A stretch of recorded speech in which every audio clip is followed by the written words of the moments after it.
Hello boss, আমি Sam হাজির হয়ে গেলাম টপ 5 বেস্ট স্মার্টফোনের ভিডিও নিয়ে। আজকের ভিডিওতে আমরা একটু দামি ফোন নিয়ে কথা বলবো, যাদের বাজেট কিনা 50 থেকে 55 হাজার টাকা, তাদের জন্য সেরা 5টি স্মার্টফোনকে এখানে চয়েস করা হয়েছে। শুধুমাত্র রূপ দেখে না, ধরুন এখন তো মার্কেটের অবস্থা খুব একটা ভালো না, সেই জায়গা থেকে ক্যামেরা বলেন, একটু পারফরমেন্স সেন্ট্রিক বলেন, সবকিছু মিলিয়ে দেখা হয়েছে। এবং যেগুলো মার্কেটে অ্যাভেলেবেল আছে আসলে, মানে আমি একটা ফোনের মডেলকে সাজেস্ট করলাম, কিন্তু আদতে আপনি সেটা মার্কেটে এই মুহূর্তে পেলেন না, অথবা দাম অনেক বেশি বেড়ে গিয়েছে, সেগুলোকে আমি আসলে ইচ্ছা করে রাখিনি। এনিওয়ে, প্রত্যেকটা স্মার্টফোনের এই ফুল রিভিউ আমাদের চ্যানেলে দেওয়া আছে। আপনার যেটা পছন্দ হবে অবশ্যই সেটার ফুল রিভিউটা আপনি দেখে নিতে পারেন, বা কোনো কনফিউশন থাকলে সেটা দেখে নিলে বেটার হবে। আর আজকের ভিডিওটা স্পন্সর করছে তাহামটেক। তাদের কাছে আপনারা আমি যে প্রাইসটা বলবো এই প্রাইসে রাইট নাও অ্যাভেলেবল পেয়ে যাবেন, ডেসক্রিপশনে লিঙ্ক দেওয়া আছে। তবে হয় কি, এগুলোর দাম মাঝে মাঝে আপ ডাউন করে, আপনারা ওদের সাথে একটু ফোন করেও যোগাযোগ করে নিতে পারেন। অলরাইট, শুরু করছি অনার 600 দিয়ে।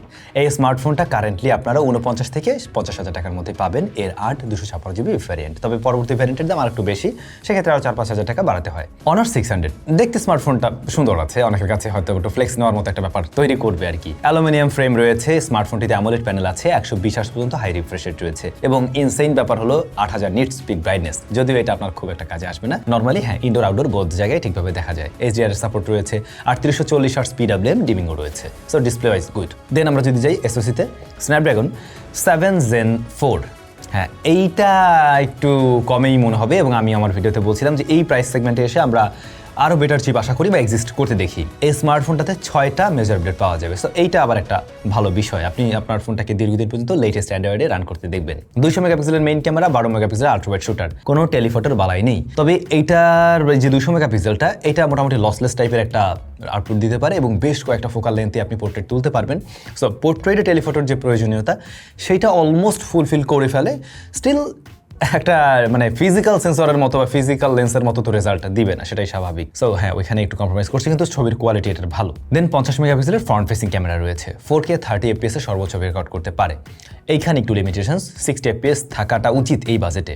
আপনারা এই ডিভাইসটা একটা ব্যালেন্স ডিভাইস হিসাবে, এবং ক্যামেরার জন্য যদি টেলিফটোটাকে বাদ দেন, তাহলে আপনারা অবশ্যই সন্তুষ্ট থাকবেন, ওইটুকু রেজাল্ট পাওয়া যায়।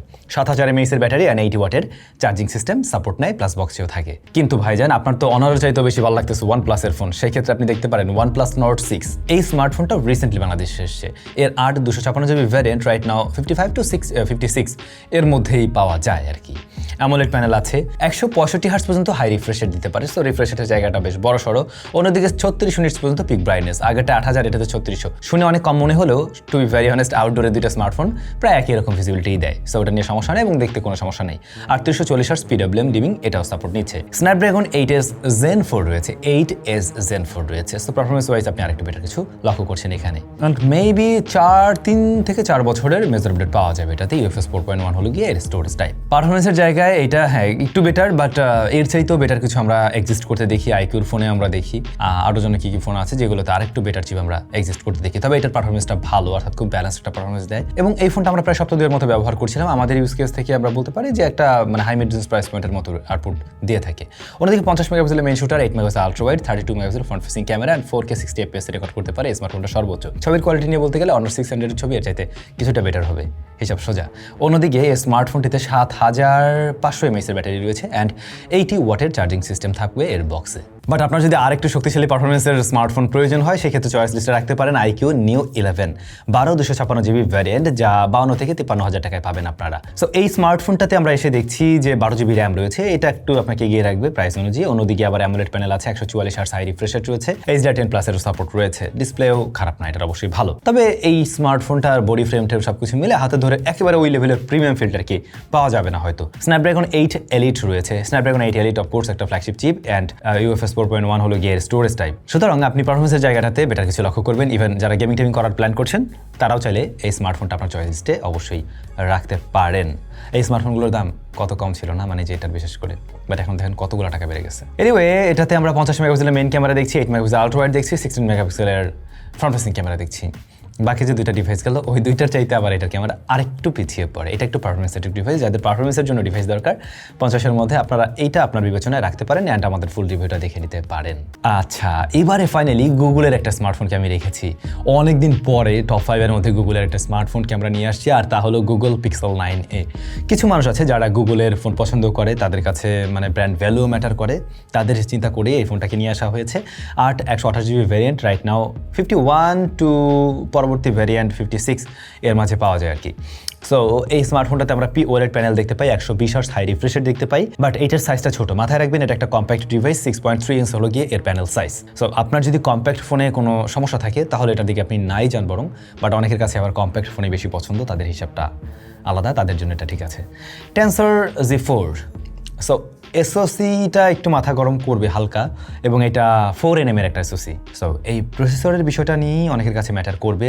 অনেকে আছে যারা স্ন্যাপড্রাগনকে এই জায়গায় বেশি প্রাধান্য দেবে, কিংবা মিডিয়াটেক ডিমেনসিটি। সো হ্যাঁ, সেখানে এটা একটু দুর্বল মনে হতে পারে। এমনকি দেখা যায় যে হেভি পারফরমেন্সে গেলে একটু হিট জেনারেট করে। UFS 3.0 স্টোরেজ টাইপ, সো এটাও একটু পিছিয়ে রাখে। 7টা আপডেট পাওয়া যাবে, এখানে আবার এগিয়ে থাকবে। আর ইউআই অফকোর্স ওদের ইউআই অনেক বেশি ভালো, প্লাস হচ্ছে যে কোনো আপডেটগুলো সবার আগে পাওয়া যায়। 7টা আপনি মেজর আপডেট পাবেন, আউট অফ দ্য বক্সের অ্যান্ড্রয়েড 15 আসে। আচ্ছা, 48 মেগাপিক্সেলের মেইন শুটার এবং 13 মেগাপিক্সেলের ultra wide shooter, and front facing camera 13 megapixel. 4K 60 fps record করতে পারবেন। এটার ছবি নিয়ে মনে হয় না বলার কিছু আছে, এটার ছবির কোয়ালিটি অবশ্যই ভালো। তবে গুগল পিক্সেলের ছবির হিসাবটা একটু আলাদা, মানে ওদের ছবিগুলো একটু কন্ট্রাস্টি, একটু ওভারশার্প অনেকের কাছে লাগতে পারে।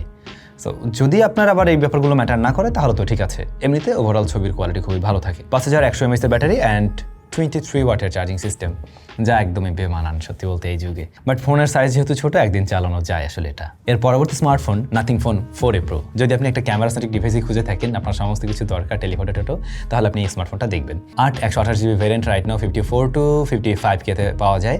অ্যামোলেড প্যানেল আছে, স্মার্টফোনটিতে 120 হার্টজ হাই রিফ্রেশ রেট রয়েছে এবং 2160 PWM ডিমিং রয়েছে। HDR10+ এরও সাপোর্ট পাবেন আপনারা এর ডিসপ্লে থেকে, এবং ডিসপ্লেটা দেখতে সুন্দর লাগে, symmetrical type. Snapdragon 7s Gen 4 UFS 3.1 রয়েছে। দেন তিনটা আপডেট পাওয়া যাবে। এখানেও আমি আরেকটু বেটার কিছু পেলে খুশি হতাম বেশি। স্টিল অনেকের জন্য 3 বছর গুড এনাফ। 50 মেগাপিক্সেলের মেইন ক্যামেরা, 50 মেগাপিক্সেলের টেলিফটো জুম লেন্স, এখানে 3x অপটিক্যাল জুম পাওয়া যাবে, মূলত 3.5x অপটিক্যাল জুম পাওয়া যাবে, এবং 8 মেগাপিক্সেলের ultra wide shooter. And front ক্যামেরায় রয়েছে 32 মেগাপিক্সেলের শুটার। সত্যি বলতে এটা ক্যামেরার জন্য চয়েস করার মতো একটা ডিভাইস, এবং আপনার কাছে বেশ কিছু ভ্যারিয়েশন রয়েছে।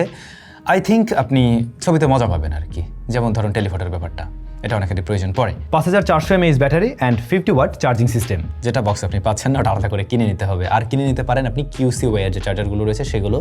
আমি নিজেও রিসেন্টলি ইউজ করছি, ওদের এই চার্জারগুলো কিন্তু বর্তমানে বেশ ভালো রেজাল্ট দিচ্ছে দেখলাম। মানে দাম কম, বাট জ্ঞান টেকনোলজি সব মিলে 18 মাসের ওয়ারেন্টি, ভালো। আপনাদের কাছে এই সব কটা ডিভাইসের মধ্যে কোনটা ভালো লেগেছে বেশি কমেন্ট করে জানাবেন। বলছিলাম কিছু বোনাস স্মার্টফোনের ব্যাপারে বলবো, আমি শুধু মডেল নামগুলো বলে দিচ্ছি, আপনারা চাইলে ওই স্মার্টফোনগুলো একবার দেখে নিতে পারেন মার্কেটে গিয়ে।